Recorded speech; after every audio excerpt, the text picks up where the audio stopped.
Aleluia, podem se assentar.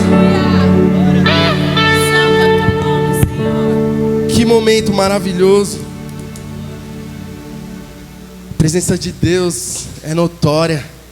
Se deixasse, ia até 1h da tarde aqui. Amém? Mas eu não vou demorar, vou até meio-dia, tá? Vamos orar então? Pode curvar suas cabeças, fechar os olhos. Vamos agradecer ao Senhor. Senhor Deus, nós te agradecemos por este momento, Pai. E pedimos, Espírito Santo de Deus, que o Senhor venha falar conosco através da Tua palavra, Senhor. Deus, eu peço para que o Senhor venha me usar, para a Tua igreja ser alimentada, Senhor. Te agradeço em nome de Jesus. Amém. O tema do mês é o cristão comprometido com a santidade.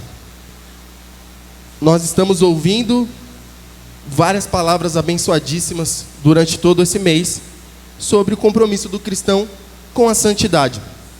E o que é santidade? Vocês já ouviram, mas eu vou repetir. Santidade é separação. O cristão que vive a santidade, ele vive separado. O cristão que entendeu o que é santidade, ele entendeu que ele deve se afastar do pecado. E para nós sermos um pouco mais profundos nesse tema, eu queria dizer para vocês que Deus, Ele tem coisas que Ele comunica com a gente. Tem favores de Deus, tem dádivas de Deus que é comunicável com a gente.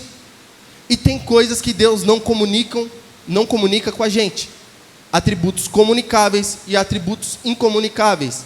Vou dar um exemplo de um atributo incomunicável: soberania. Deus é soberano. Onipotência, Deus tem todo o poder. Onisciência, Deus tem todo o conhecimento. Esses são atributos que Deus não comunica com o homem, mas tem atributos que Ele comunica. O amor, Ele comunica com o homem.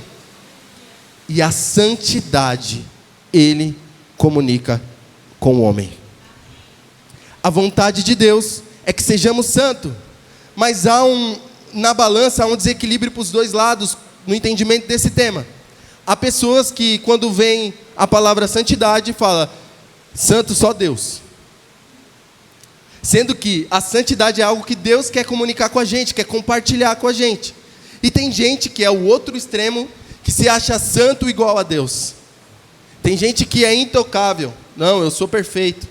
Então esses são os dois extremos que Deus não quer para nós. Deus quer o equilíbrio. Santidade e racionalidade. Qual que é o equilíbrio dessa balança?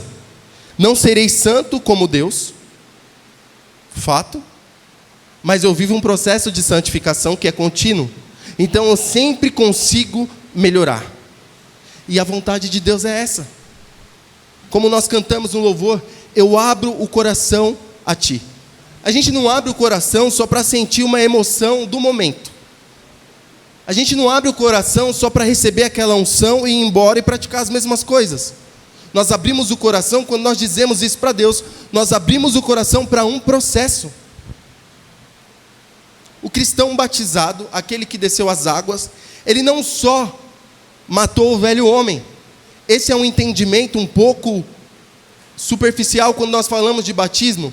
Mas o homem, quando ele é batizado, ele morre com Cristo. E quando ele morre com Cristo, a partir do momento que essa morte acontece, inicia-se um processo de santificação. Aquele que se inicia nesse processo de santificação, ele conhece Jesus. Ele sabe quem é. Ele anda com Ele. Ele sabe do seu poder. Aquele que se batizou e não está no processo de santificação, ou seja, está praticando pecado, não conhece Jesus. Não é convertido. Apenas frequenta um local que lhe dá prazer. Nós temos um exemplo bíblico que é de Paulo. Paulo, para mim, é o cara. É o meu exemplo depois de Jesus. Ele era Saulo, perseguidor. Ele vivia a lei. Ele vivia a justiça da lei. E num certo momento, ele perseguindo cristãos, porque ele achava que aquilo era correto. E perseguir não era só perseguir, prender, era matar. Saulo, ele tem um encontro com Jesus. E Jesus pergunta para ele: por que me persegues?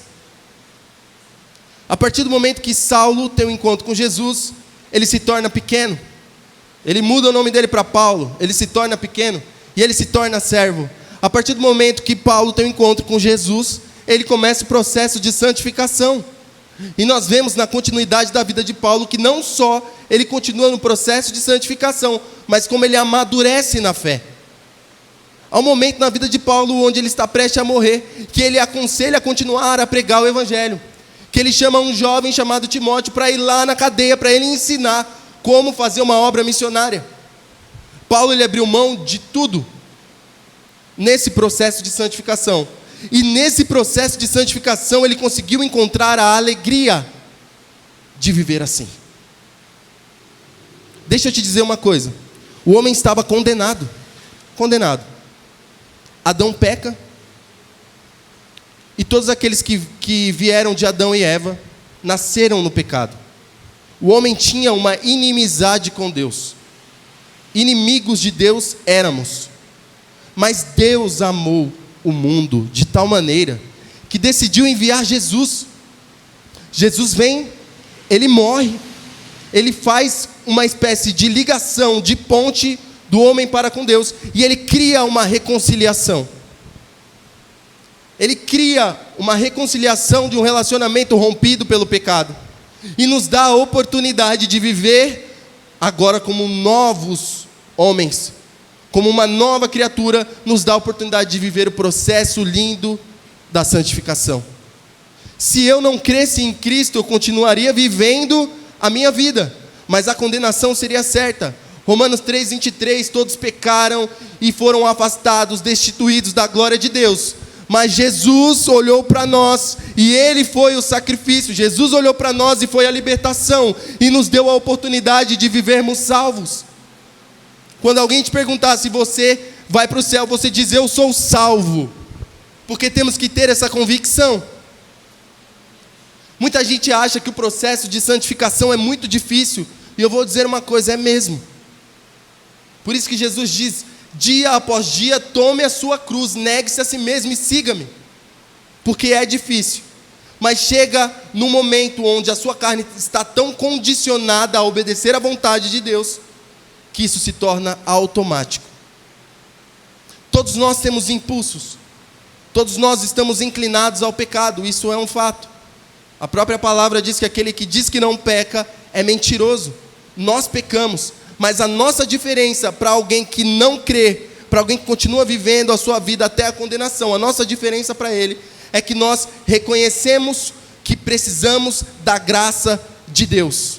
Não somos autossuficientes. O processo de santificação e de maturidade não nos torna autossuficientes, independentes. Não, esse processo nos torna dependentes da graça de Deus. Deus vai colocar maturidade na sua vida para que você cresça e continue cada vez mais dependente dEle. Amém? Vamos abrir as Bíblias em Romanos 12:14.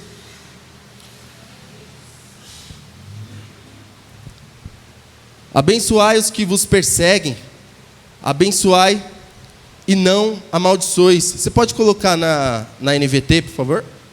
Minha versão diz assim, ó: esforcem-se para viver em paz com todos e procurem ter uma vida santa, sem a qual ninguém verá o Senhor. Então aqui a palavra, ela está dizendo para nós nos esforçarmos para viver em paz. Se tem que ter um esforço da nossa parte, é porque não é fácil. Mas esse é um pilar para que a santidade possa de fato acontecer na nossa vida. Imagine que uma pessoa que não se esforça para viver em paz, o que vai acontecer ao redor dela? Confusão, briga, fofoca, contenda. Direta ou indiretamente, essa pessoa está atraindo o quê? Pecado. Então é um dever, como comunidade, nós procurarmos um ambiente e criarmos um ambiente de paz. Erros acontecem, falhas acontecem? Acontece. Mas o processo de santificação e maturidade faz com que a gente olhe para os nossos erros e vá lá pedir perdão para o nosso irmão. Esse também é um esforço da paz, porque nós não estamos isentos do erro, já que convivemos. Mas nós temos que ir lá e pedir perdão para o nosso irmão. É o nosso dever. E procurem ter uma vida santa, diz a parte B do versículo. Também é algo que nós fazemos, também é algo que nós buscamos. Porque se eu continuar do modo que eu estou, eu não vou ter resultados diferentes. E um erro da maioria é achar que fazendo as mesmas coisas teremos resultados diferentes. Não teremos. Tem crente de 20, 30 anos que está cometendo os mesmos erros, que não conhece a palavra de Deus. Procurar ter uma vida santa não é você falar de modo eloquente, bonito, difícil, ou falar teologicamente correto. Procurar ter uma vida santa é você estar prostrado diante dos pés do Senhor. Procurar ter uma vida santa é você conhecer qual é a vontade dEle para a tua vida. Procurar ter uma vida santa, ao invés de uma palavra de confusão, vir uma palavra de paz. Procurar ter uma vida santa é onde você pisar os seus pés, você abençoar aqueles que te cercam, sem a qual ninguém verá o Senhor.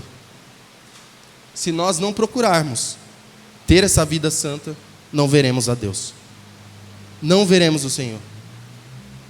E aí ficará complicado, porque imagina eu pregar sobre santidade, eu falar aqui sobre santidade, e eu, Alan, não ver o Senhor? Ensinar sobre salvação e não ser salvo? Dizer que sou isso ou aquilo e chegar naquele grande dia ouvir de Jesus: apartai-vos de mim que eu não te conheço. Imagina que situação complicada para mim, para minha alma. Antes temos que procurar agradar a Deus, nos separando do pecado.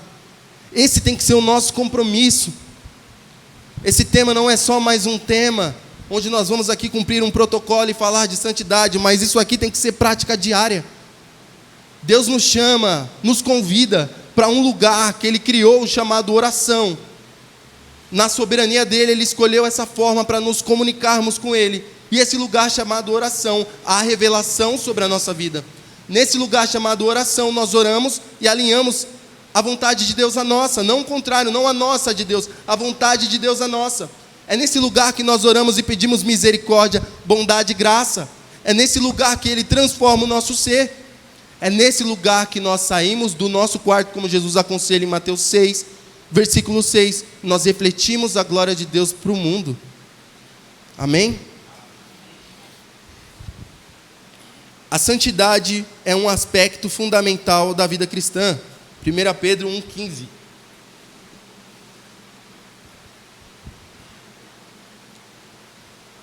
Agora, porém, sejam santos em tudo o que fizerem, como é santo aquele que os chamou. Pode pôr o 16? Pois as Escrituras dizem: sejam santos, porque eu sou santo. Olha só, lembra que eu falei do atributo comunicável? Por que devemos ser santos? Porque Deus é santo. Deus é santo. Só se aproxima de Deus aquele que se santifica. Aqui Pedro, ele faz uma menção a Levítico 20, 26. Deus se manifestou ao povo assim: sejam santos porque eu sou santo. Em outras palavras, o que Deus está dizendo: vocês só vão se aproximar de mim, eu só vou ouvir o teu clamor, eu só vou abençoar a sua vida, a sua família, os seus negócios, tudo aquilo que você fizer, se você se santificar. E santificação, há um preço a ser pago na nossa parte. É um processo que o Espírito Santo de Deus inicia na nossa vida e continua? E de fato é um processo contínuo. Só que há um preço da nossa parte a ser pago. E que preço é esse, Alan? Renúncia. Renúncia. Quando eu renuncio os impulsos da minha carne, porque tem impulsos da carne. E ninguém peca sem querer. Mas há impulsos, porque há um ciclo que nós nascemos até ter um entendimento da palavra de Deus, e muitos não se convertem de criança, nascem no lar conturbado, nascem numa família que não crê, e há um ciclo do pecado, até nós decidimos crer em Jesus. Mas a partir do momento que nós decidimos crer em Jesus, a partir do momento que nós nos convertemos a Deus, nós temos que nos santificar, nós temos que pagar esse preço, e é lindo ver os frutos disso. Porque a unção de Deus é derramada quando nós pagamos o preço da renúncia. E quando a unção de Deus é derramada, muda o ambiente que nós estamos. impossível você ser santificado e não viver milagres. Onde você pisa o seu pé, aquele ambiente tem que mudar. Se você estiver atento ao Espírito Santo de Deus, porque a unção é um presente dele para você. É uma ferramenta dele para a sua vida.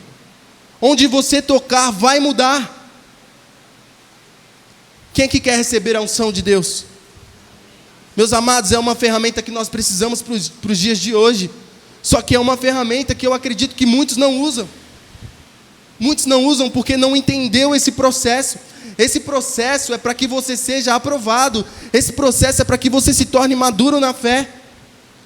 A santidade tem que ser o nosso principal aliado. Nós precisamos da santidade nas nossas vidas.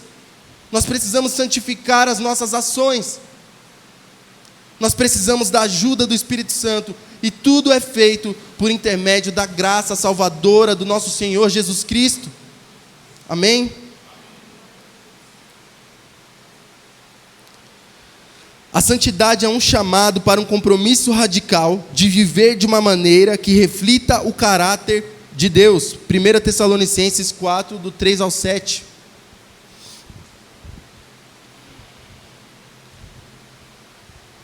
A vontade de Deus é que vocês vivam em santidade. Por isso, mantenham-se afastados de todo pecado sexual. Cada um deve aprender a controlar o próprio corpo e assim viver em santidade e honra. Não em paixões sensuais como os gentios que não conhecem a Deus. Nesse assunto, não prejudiquem nem enganem um irmão, pois o Senhor punirá todas essas práticas, como já os advertimos solenemente. Pois Deus nos chamou para uma vida santa e não impura. Coloca o versículo 4, Gu, por favor. Deixa ele frisado aqui. Cada um deve aprender a controlar o próprio corpo. Olha aqui a lição para a igreja. Isso faz parte da nossa responsabilidade. Nós temos que aprender a dominar o nosso corpo. O salmista Davi disse: porque está abatida a minha alma e porque te perturbas dentro de mim, espera em Deus, porque eu ainda o louvarei. Essa é a nossa missão, condicionar o nosso corpo, condicionar as nossas vontades à vontade de Deus, à vontade do Criador. A nossa missão é controlar o corpo e assim viver em santidade e honra. Santidade e honra. Muitas vezes nós queremos a honra de Deus, nós queremos ser reconhecidos como servos, como profetas, como pregadores, como bons ministros, mas nós não vivemos isso aqui. Nós não nos controlamos. Em qualquer momento de raiva e fúria a gente despeja um caminhão de palavras. Muitas vezes nós não controlamos a nossa língua, não freamos ela. E no livro de Tiago nós temos um grande aprendizado sobre isso. Nós temos que aprender a nos controlar. E aqui o versículo ele expõe bem que cada um deve aprender. O que eu entendo com isso? Cada um sabe o modo que ele vai se controlar. Você pode aprender a se controlar. Você sabe, eu vou falar uma palavra clichê, mas eu vou falar. Você sabe os gatilhos que faz com que você peque, que faz com que você se descontrole. E você tem que aprender a ter esse controle, esse autocontrole. Amém? Porque assim você vai viver uma vida de santidade e honra. Aqui também é exposto para nós pecados sexuais. Nós temos que ficar longe dessas coisas. Isso fede diante de Deus. Isso é contrário à santidade. Isso é contrário à separação. Deus não quer jovens, adolescentes, adultos, senhores, senhoras envolvidos com coisas que te afastam dele. Envolvido com pecado, com sujeira, não quer. Deus quer que você se separe. E quando você achar que está bom, dá para ficar melhor. E quando você já estiver melhor, dá para ficar excelente. E esse processo não acaba. Porque Deus sempre melhora aquele que está prostrado, aquele que está humilhado e com o coração aberto. Amém? A santidade é um processo contínuo de crescimento e amadurecimento espiritual. Efésios 4:13. Até que todos alcancemos a unidade que a fé e o conhecimento do Filho de Deus produzem e amadureçamos, chegando à completa medida da estatura de Cristo. Então aqui o processo de maturidade, eu assemelho ele ao processo de santificação. Porque um cristão maduro na fé, ele entende de modo racional que é necessário dizer não para certas coisas. Exemplos. Às vezes nós estamos em casa de modo confortável.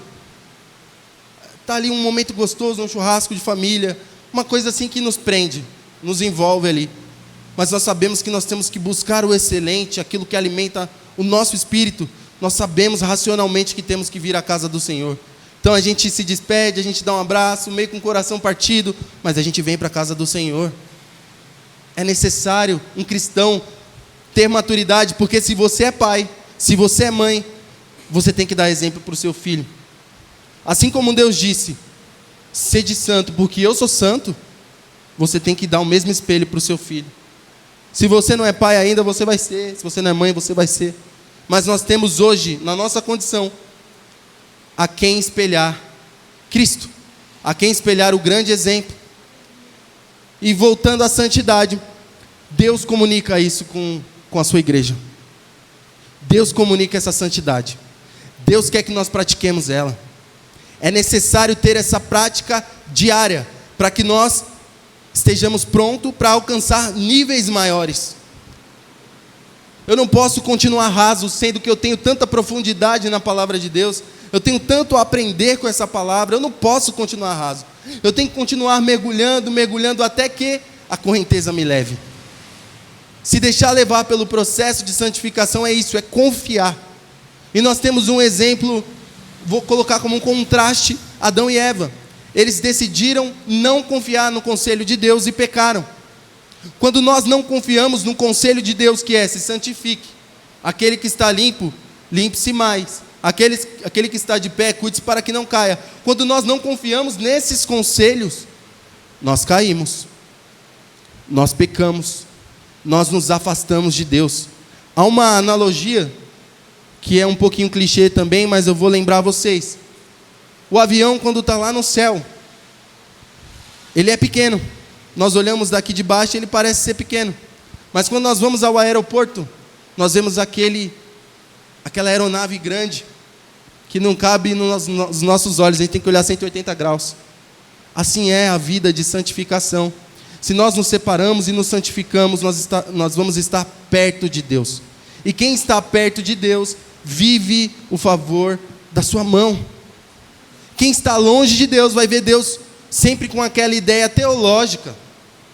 Deus o Criador, Deus o Soberano, Deus o Onipotente, Deus o Salvador. Mas você não vive Deus. Você não vive com Ele. Você fala dele, mas não vive com Ele. É loucura achar que vamos para a eternidade se nós não vivemos com Deus diariamente. Se nossa vida é curta, como diz Provérbios, como uma neblina que logo se dissipa, e nós não vivemos com Deus, faz sentido viver eternamente com Ele? Se você não o conhece, e se Ele também não te conhece, porque é isso que no fim vai ser, não vale a pena. Quem quer a boa parte? Quem escolheu a boa parte? Nós temos que escolher a boa parte.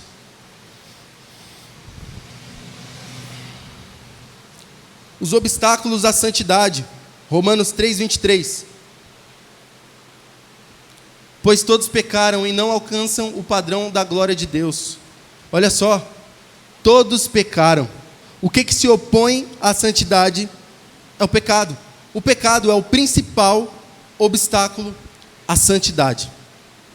O pecado é o rival da santidade, ou a santidade é rival do pecado.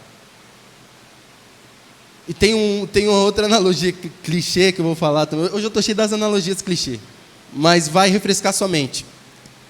É que nós temos dois leões na nossa vida. Um leão da carne e o leão do espírito. Vai vencer o leão que você alimentar mais. Basicamente é isso. Se você alimentar mais o seu espírito com as coisas do alto, com devocionais, com momentos espontâneos de adoração, de choro, de manifestação do poder de Deus com a sua família, esse leão vai vencer. Ele vai vencer o quê? Ele vai vencer tudo que o pecado produz. Ele vai vencer brigas no seu lar. Ele vai transpor dificuldades e muros que nós mesmos criamos com o relacionamento com os filhos, com o marido, com a esposa. Esse leão vai vencer tudo que o pecado produz na sua vida, mas se você alimentar o leão da esquerda, não é a Receita Federal, é o leão da carne. Se você alimentar esse leão, ele vai se opor a tudo que a santidade produzir de bom. Ele vai produzir briga, ele vai produzir pecado na sua vida, ele vai produzir tempestade. Se você está alimentando o leão errado, tem uma boa notícia. Você tem a oportunidade de alimentar o certo. E começa agora. Começa agora, porque nós prestamos um culto racional. Começa com você decidindo e depois praticando. Amém? A prática da santidade. A oração é essencial para a santidade.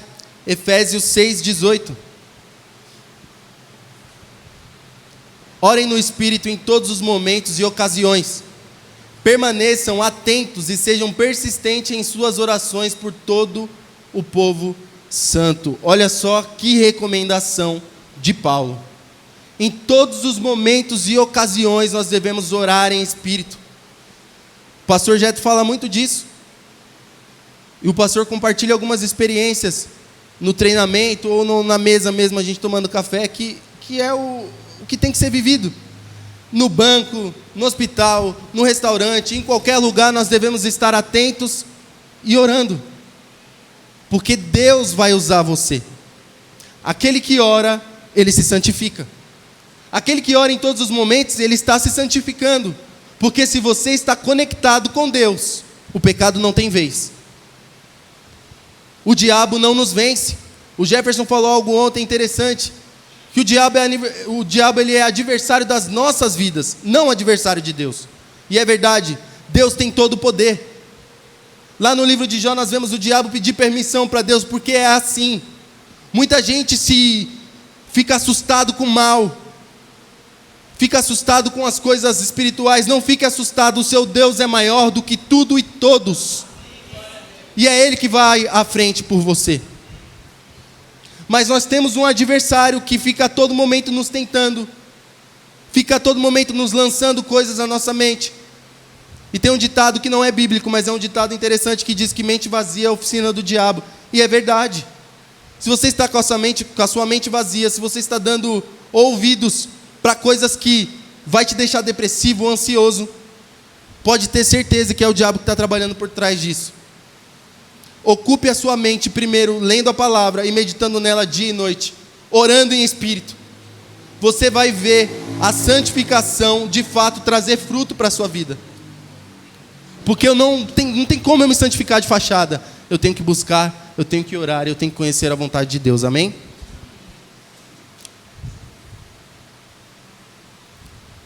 E aí a gente vai para o ponto final, que é o resultado da santidade, da santificação.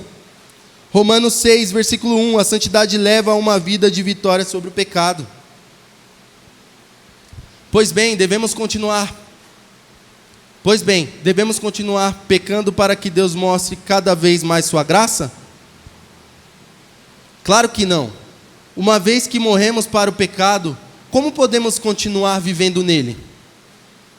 Ou acaso se esqueceram de que quando fomos unidos a Cristo, no batismo, nos unimos a Ele em sua morte? Pois pelo batismo morremos e fomos sepultados com Cristo.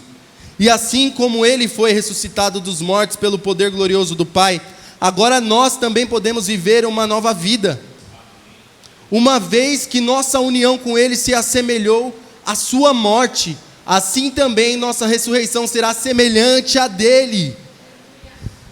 Sabemos que nossa velha natureza humana foi crucificada com Cristo, para que o pecado não tivesse mais poder sobre nossa vida, e dele deixássemos de ser escravos. Olha só que forte isso. Próximo. Pois quando morremos com Cristo, fomos libertos do poder do pecado. Então, uma vez que morremos com Cristo, cremos que também com Ele viveremos. Temos certeza disso, pois Cristo foi ressuscitado dos mortos e não mais morrerá. A morte já não tem nenhum poder sobre Ele. Quando Ele morreu, foi de uma vez por todas, para quebrar o poder do pecado.